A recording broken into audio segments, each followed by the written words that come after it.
Welcome to the Hoopsville National Invitational Classic and the Coach's Corner, which we've forgotten to actually label all the other interviews. I'm Dave McHugh from Hoopsville and D3 Hoops, joined by Chris Harney from St. Mary's, the number 10 team in the poll, at least as we talk. You've now been to 2 Hoopsville Classics, and you are 2-2, once again splitting. Yeah. But a big battle against Middlebury to finish it off in overtime. Yeah, absolutely. Huge game. Give all the credit to players just for execution. That's why we come to this tournament. We play high caliber teams, and they're gonna expose what you need to work on. And Cabrini did that to us. Cabrini just absolutely pointed out that our transition defense was just terrible in that game, and they took advantage of it. And they beat us. And what we did as soon as that game was over was we got together, we identified the things we have to work on, and that's what you have to do to be a tournament team, whether it's your own tournament or the NCAA tournament. You got to learn from your mistakes. Yeah. And as I said, I give credit to my guys. We spent a lot of hours in the Chesapeake room of the hotel watching film with weddings going on around us last night. I mean, we heard Sweet Child of Mine last night on the dance floor. It was like right next to us. You should have just joined them. It was like a huge wedding going on, so we heard all the classics and a couple Bruce Springsteen songs. Nice. But in between that, we were able to watch film and point out our things we got to work on and adjust. And the guys just did a great job of it. We came out, our transition defense was great today. I thought Kaizel is no different from Cabrini in their guards. Just will rip it down the court and try to score every time if you don't contain him. And I thought we did a good job of that. And the other thing we addressed was rebounding. We were completely out rebounded in the Cabrini game. And going up against a Middlebury team that carries 6'9", 6'8", 6'8", yeah. It was looking cloudy. Dark clouds were gathering going into the next rebounding battle. But my guys responded. They're coachable, and again, all the credit goes to them. They earned it. Got slightly out rebounded, but not badly, 34-30. Yeah. And back to the wedding party, they're probably having some stories about how they overheard game planning, which completely didn't make any sense. Absolutely. I did sneak in for a shrimp cocktail. Very good. It was leftover. Smart. So I'm sorry, Stein family. I apologize. Yeah, if they're watching, we got a whole nother small world here. The big thing, you guys pretty much played the toughest schedule here. Mm-hmm. We matched you up with 2 top 25 teams, but it seemed like a no-brainer.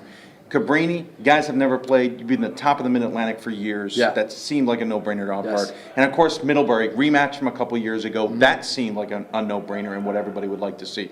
When you saw the matchups that we gave you, what was the thinking?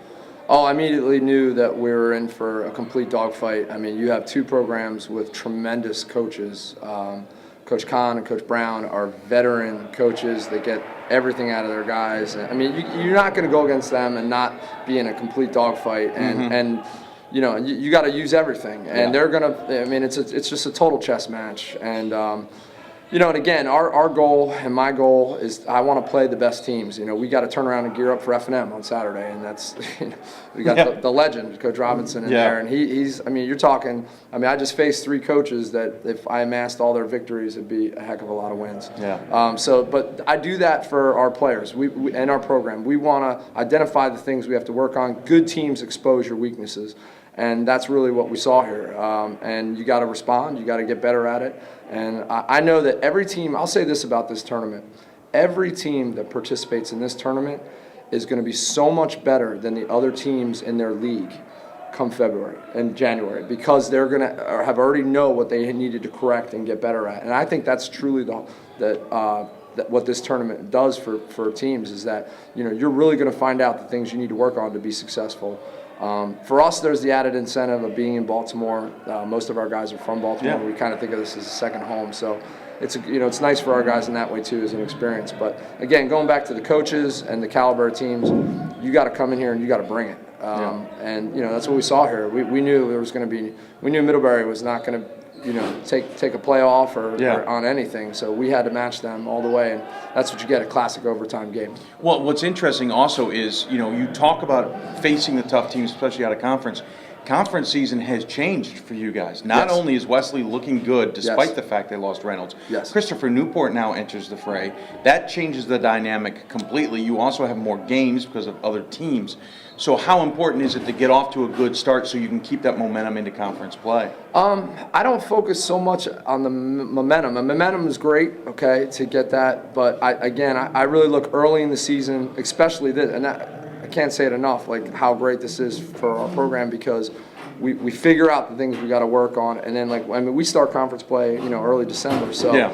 going in, the momentum is that you know what you got to fix, and that is your confidence going into conference play, win or lose. Yeah. I think in some ways you could argue the teams that lose here might gain more. Randolph-Macon last year, yes, 1-2.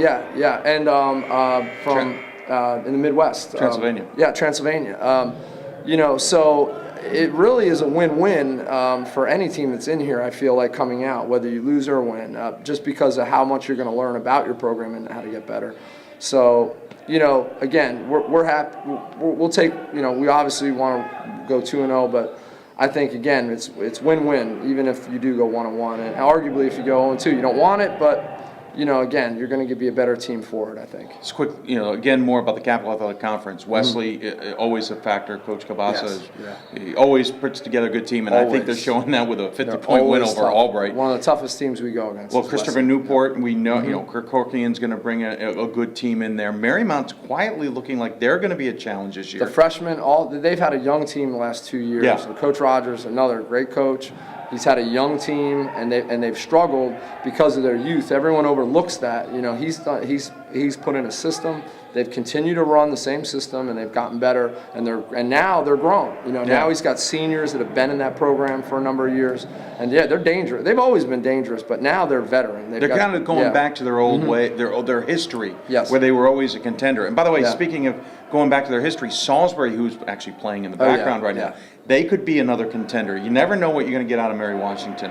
The conference is on paper looking deeper. Obviously, we got to get into January, into February to really see if this is matching out. But when you look at the schedule, this is turning into a little bit more of a grueling grind for you guys. Yeah, well, look at the scores. I mean, Mary Washington just gave Hampton Sydney a game. Frostburg gave someone very good a game just recently. I want to say last night, maybe. I can't remember who they played. It's all blur in the first but week.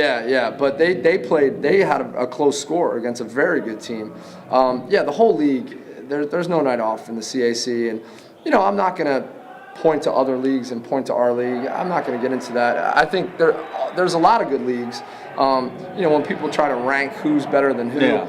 That's difficult to do in basketball, because on any given night, anybody can beat anybody, and Southern Vermont proved that. So, yeah, right. You're right. But it's true. I think in football there's more of kind of it's not balanced. It's hard for a 1A team to beat a high major team in football, but in basketball it can happen anywhere. And so you have some of these other conferences like Commonwealth and the MAC, Stevenson.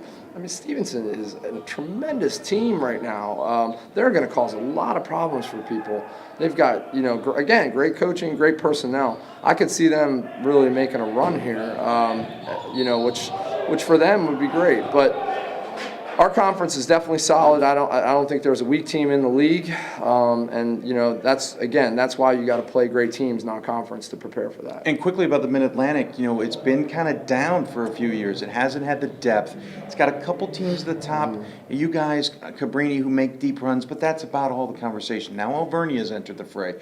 Scranton has made its presence known. Catholic had a good year last year. They may be down this year, but Juniata's into the conversation. Wesley's back into the conversation.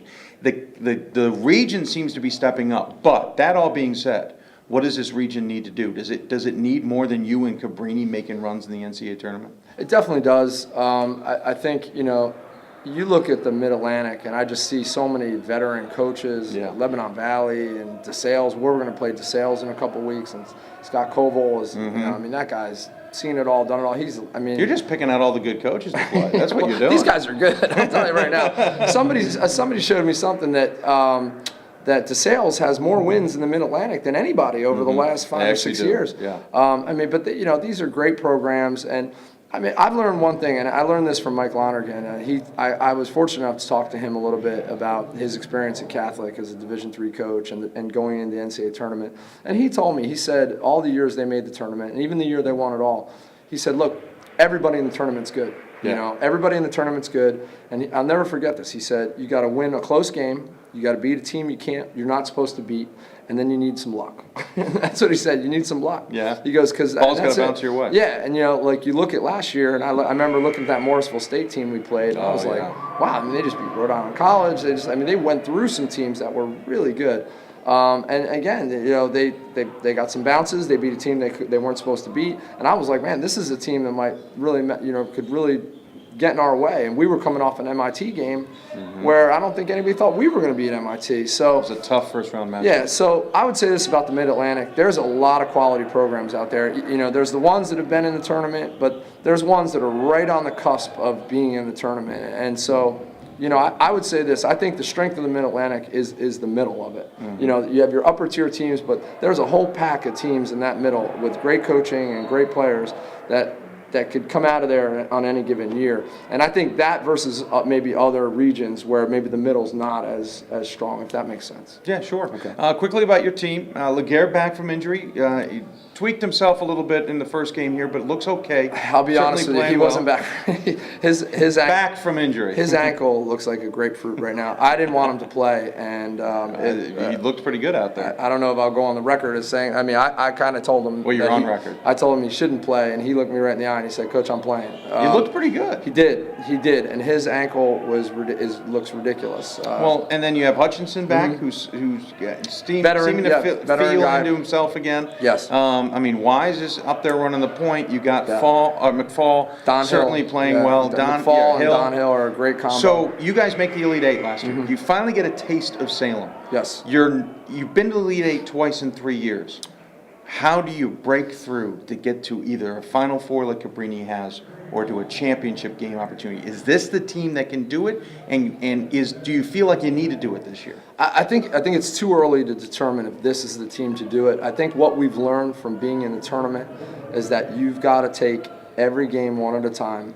You've got to win your regular season title. You have to. I've said it before.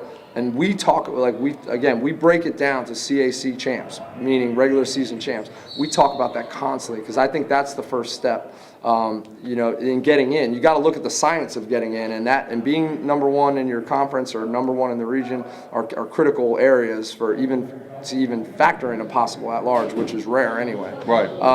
So I think you got to go step by step. You've got to really focus on developing early, like we're doing here, and correcting mistakes. And then, again, as I mentioned, once you're in, it's just like Coach Lonergan said. You got to beat someone you're not supposed to beat. You got to win a close game, and then you need some luck. I think that goes for any team that was in there. I look at Mary Hardin Baylor last year, and they're not the championship game, but the game before that. Absolutely, against St. Thomas. Yeah, and I think they weren't supposed to win that one. Yeah, and they were down. Well, they weren't supposed to win a couple. Yeah, and I felt like that. They got some bounces. But once you're in, you got to get in. That's the thing. First get in, and then from there refocus, and then again prepare in that way. That every game is going to be an absolute all-out war, and then you got to get a bounce. You got to get a lucky bounce or something fall your way. Like for example, the MIT game, you had the All-American fouled out with 4 minutes ago, the point guard. Big move. And that was tough. Cates was really, really, really. He was amazing, and that foul was, it was one of those kind of like touchy fouls, but I was happy with it. They weren't. Sure, you had a little bit of relief. And that was huge. If that foul doesn't occur, do we win the game? I don't know. And that's the things you think back on. But I think it's a process. Again, prepare, identify things to work on, get better, take it one game at a time, get into conference play, recognize that every game in conference play should be like the championship. Yeah. And I think that's the difference is like when you approach every conference game that way. That's these teams that you're seeing consistently in the tournament. I think that I guarantee Cabrini takes that approach. Yeah. And most of the club of teams that are traditionally in every year, I'm sure that they probably take the same approach. Well, thanks so much for joining us. Always Thank a you. pleasure chatting with you. As you know, I always give the coach the final word. Any final thoughts you want to share with those watching? Yeah, I do. I want to say thank you to Stevenson. I want to say thank you to you and all the people that worked this tournament. This is by far one of the best tournaments we've ever been at. It's well run, and I'm not just saying that. The accommodations, the atmosphere, the experience, very professional. And I know my guys had a great experience here. And as a coach who wants to give my guys a great experience, it means a lot to me that they come here and just feel special, you know. And I really think that that's what's special about this. There's so many people involved. It's so professional, and everything's so organized that, you know, in the end, I walk away from it feeling like I made a good choice and decision trying to get us here. And I want to do good things for my guys, and I know they had a great time. So thank you to all the people that were involved. You know, they did a great job. Can't say enough. I want to come back as much as I can. So bring us back. We'll see. We'll give you a year off, just to be fair. No, it's fine. But we never know. Yeah, no, and that's really what I wanted to say. It's just thanks to everybody, and I hope everybody has a great Thanksgiving. And again, you know, Middlebury, great program. Trust me, they're going to be around come tournament time. I guarantee it. This is all a process for all the teams involved as far as growing and getting better. So, you know, my hat's off to them. They gave us an absolute dogfight. Overtime game, go either way. And and again, Coach Brown is just a tremendous coach and has been a good friend to me. So, you know, just wish him well too, the same way. So. And we threw in a shrimp cocktail for you at the wedding. I do feel guilty about that, but it was right there in the room. You just couldn't do it. Yeah, you know, so. He's Chris Harney from St. Mary's, the number 10 team in the country as we speak. We'll see where they fall in the new top 25 when it comes out this week. We appreciate you tuning in for this. We have obviously more coaches, so make sure you check out the YouTube link, as of course also at d3hoops.com. For Chris Harney, I'm Dave McHugh. Happy Thanksgiving, everybody. Happy Thanksgiving. We'll talk to you soon. Thanks.